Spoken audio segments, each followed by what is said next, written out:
The man trained his muscles right before the exam. He even did squats while reading books on bodybuilding. The examiner had never seen someone so arrogant. To get rid of him as soon as possible, the examiner made the first test especially hard. The moment the questions appeared, all the other candidates broke into a cold sweat. The words on the answer sheets were moving. The examiner had cast magic on them. The only way to pass was to break the spell. Two people hiding in the shadows worried for the man. After all, he did not know any magic, but their fear was useless. Magic also feared physical strength.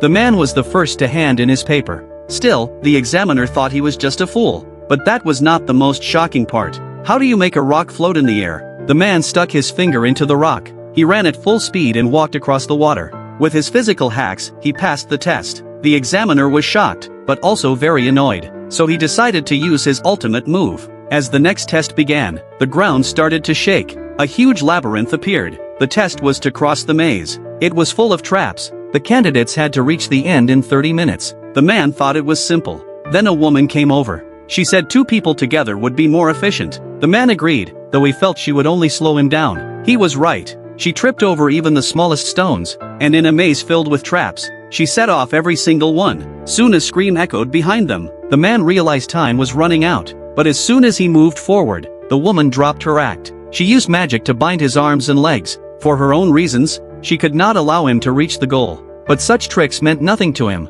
With one pull, the chains shattered. The woman tried to chase after him, but she ran into a sphinx. It asked, "What creature walks on 4 legs in the morning, 2 legs at noon, and 3 legs in the evening?" Since it was part of the test, the woman tried to solve it with magic, but she was no match for it. The overwhelming force left her legs trembling. She could not even answer the riddle. At the last second, the man stepped in with a single punch. As always, there was nothing his fist could not solve. So, what was the answer to the riddle?